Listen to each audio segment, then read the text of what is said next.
What's going on, guys? Quattro Game back again with another video. A little bit happier this video for obvious reasons. We get back on the A4 project. As you can see, we've done a little bit of pressure washing, got everything bagged up and pressure washed. But we're gonna take a walk over here. What we're looking at right now, obviously you guys already know this. This motor's got the balance shaft delete. It's got the IE rods. As you guys know, we were gonna do the big turbo on the Mark V. Sadly, the Mark V met a very disastrous end.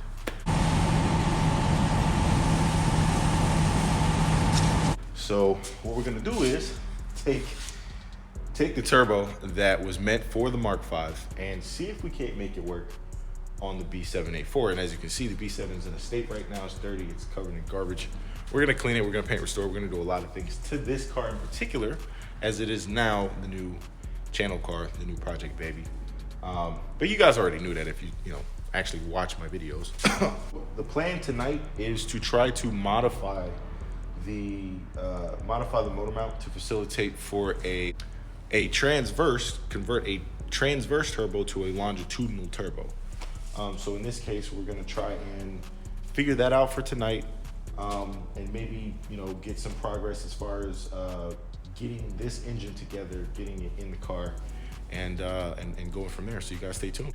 Also, all of my camera equipment burned up in the Mark V, so subscribe to the channel so we can get the money for that, because it's a recession. So what we were able to knock out tonight is actually the intake manifold turbo, a couple parts that we needed to drop in the intake manifold, the RS4 injectors, the TTS fuel rail sensor, and the party piece, the TTE480 plus turbo with the heat shield. Obviously that was going on the Mark V, is now on the longitudinal engine. It doesn't take very much modification, so to speak. Just a little bit of modification to the motor mount under the bottom. You may have to remove the heat shield that's on the motor mount, but in this case, I didn't have to remove too much, and the turbo fit pretty good. So turbo, intake manifold. All right, so what's been done on this motor is actually the timing belt, balance shaft delete from VIS. We did runner flaps delete in the intake manifold, RS4 injectors, TTE480 plus turbo. We did the IE billet valve cover. The only thing that we have left on this motor to do is fit the oil pan.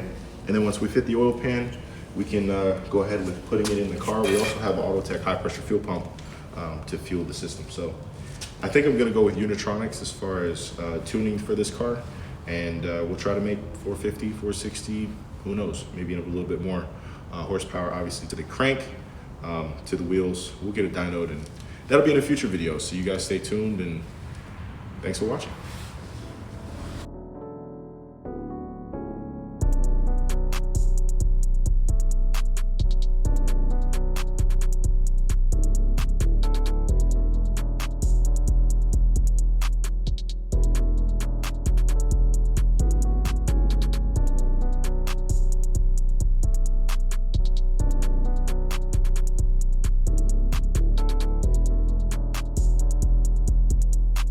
All right, so quick update. The front fascia is not bolted, but semi-on.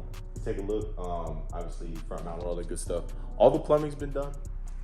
All right, so the DV relocation, believe it or not, as simple as that looks, was very difficult to pull off. We got that on there. The DV is now up here as opposed to on the side of the turbo. As you guys know, KO4s from the S3s and the TTE480 do not have a outlet for the DV that is on the turbo. So I had to move it, and obviously the A4. The A4's harness is actually long enough to reach all the way over there, which is incredible.